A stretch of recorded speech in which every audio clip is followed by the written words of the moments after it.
वासिद भाई, West Indies के खिलाफ सीरीज का आगाज होने वाला है। ये सीरीज कितनी मुश्किल होगी कंसीडरिंग वेस्ट इंडीज और यूएसए की कंडीशंस देखते हुए, उनको मद्देनजर रखते हुए, क्या कहेंगे? जी, वेस्ट इंडीज से T20 तो अमेरिका में ना, वो अभी वेस्ट इंडीज 4 मैच हार चुका है ऑस्ट्रेलिया से 200-200 करके। तो वो बहुत बैटिंग के लिए पिचेज अच्छी थी। अब जब ये अमेरिका आएंगे, वहां पे पिचेस कैसी होंगी, सबसे बड़ी बात यह है। अगर वहां पे टर्निंग ट्रैक बने, क्योंकि वहां पे अमेरिका में क्रिकेट तो बहुत ज़्यादा होती है, टर्निंग ट्रैक बनते हैं तो पाकिस्तान को फ़ायदा होगा। अदरवाइज अगर 200 रन वाली पिच मिल गई तो उनकी बॉलिंग भी अच्छी है, उनकी बैटिंग भी अच्छी है। लेट्स सी, लेकिन I go with West Indies in T20 also. इस वक्त जो हमारी हालत है, everybody will go with West Indies, क्योंकि हम तो बांग्लादेश से सीरीज इतनी बुरी तरह से हार कर आ रहे हैं। इसके बाद अगर मैं ये कहूं कि फर्क इतना पड़ेगा कि मेन बॉलर्स हमारे वापस आ गए हैं, ये आपके ख्याल में कितना अहम है? नजीब मियां, बॉलर्स की तो वापसी हो गई, लेकिन बाबर को और रिजवान को ये मुश्किल सीरीज ही देंगे। ये एक वो सच है जो लोग शायद उनकी समझ में नहीं आएगा। आसान सीरीज दे देंगे तो उनकी तो जगह परमानेंट हो जाएगी ना। उन्हें मुश्किल सीरीज में इसलिए डाला जा रहा है कि उनकी आराम से छुट्टी कर दें। जो माइंडसेट है ना, वो चाहता है कि हम इनकी छुट्टी करें। और जो नए प्लेयर उनकी जगह लिए हैं, उनमें इतना दम नहीं है यार कि वो जगह ले सकें। बाबर चलें T20 के लिए, मैं समझता हूं कि आप उसको वहां पे रेस्ट कराएं, लेकिन वनडे में अभी तो वो वनडे, ये तीनों वनडे से बाहर हो रहे थे। लेकिन जो इंसान के फैसले होते हैं वो इंप्लीमेंट नहीं होते, अल्लाह ताला के फैसले इंप्लीमेंट होते हैं। तो जो ये बांग्लादेश की सीरीज आ रहे हैं, इससे आंखें बहुत खुल गई हैं। चाहे वो कोच साहब हों जो बहुत हीरो बने हुए थे, चाहे जो सिलेक्टर्स हैं जो चाह रहे हैं कि बाबर, रिजवान और शाहीन टीम में ना हो। कुछ सिलेक्टर ऐसे भी हैं जो नहीं चाहते कि ये लोग बाहर हों।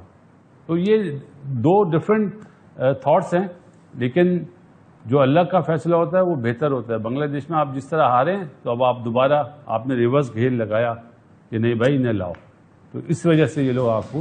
चलिए, इसी से रिलेटेड आखिरी सवाल आपसे पूछ लेता हूं। मेरे हिसाब से तो बड़ा खुशाइन है कि मोहम्मद रिजवान को वनडे टीम का कप्तान रखा है, बरकरार रखा है। इनफैक्ट आप क्या सोचते हैं, इस फैसले को कैसा देखते हैं? हाँ, मोहम्मद रिजवान कप्तानी से हट चुका था। बाबर आजम ना वनडे में था, ना T20 में तो था ही नहीं, वनडे में भी नहीं था, रिजवान भी नहीं था।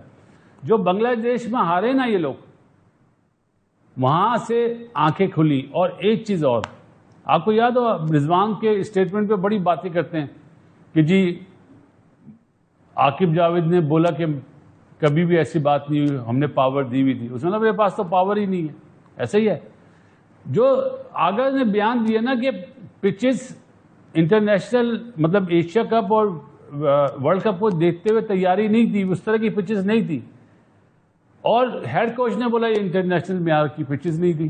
वो तजाद आया, तो इसलिए उन्होंने बोला भाई रिजवान को ही वापस लाओ। ये वो हकीकत है जो लोग बात नहीं करते। असल में माफी के साथ, हमारे मीडिया के कुछ लोग वो बोर्ड में तो नहीं है, लेकिन बोर्ड के स्पोक पर्सन बने हुए, सच को सच नहीं बोलते। पता नहीं क्या करेंगे, क्यों इतना वो करते हैं। बाबर के लिए कोई बात होती है तो जो बाबर के फेवर वाले हैं वो फेवर में बोलते हैं, जो अगेंस्ट वो अगेंस्ट बोलते हैं। अरे भाई, उसका ही फायदा है अगर वो नहीं खेल रहा। जो बांग्लादेश नहीं गया, खराब पिचेस थी, और पिछली सीरीज में भी उससे रन नहीं हुए थे, लेकिन आना इन्होंने ही है। क्योंकि बाबर जिस तरह की प्रैक्टिस कर रहा है, जिस तरह की मेहनत कर रहा है ना, वो अब आपको डिफरेंट बाबर नजर आएगा T20 में। ये अभी इसलिए कह रहा हूं कि आप लोगों ने देखा नहीं है, मैंने तो देखा है। जो वो ड्रिल कर रहा है, जो प्रैक्टिस कर रहा है, तो वो आपको डिफरेंट बाबर नजर आएगा। चाहे वो आपको एशिया कप में नजर आए, चाहे वो आपको वर्ल्ड कप में नजर आए, लेकिन वो अब डिफरेंट बाबर होगा। उसके ऊपर जो सारा बोझ था ना पूरी टीम का, वो उतर चुका है। अब उसने अपनी मर्जी से खेलना है।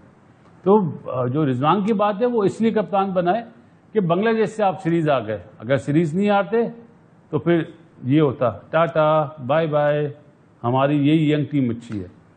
पाकिस्तान में जो लोग बोलते हैं ना कि पाकिस्तान में टैलेंट बहुत है, आप इस कान से सुनो, इस कान से निकाल देना। टैलेंट नहीं है। जिन्हें अवेयरनेस नहीं है क्रिकेट की, इम्प्रोवाइजेशन जिन्हें करना नहीं आती, जिन्हें सिंगल निकालना नहीं आता, जिन्हें ये नहीं पता गैप्स कहाँ, तो किस बात का टैलेंट है भाई।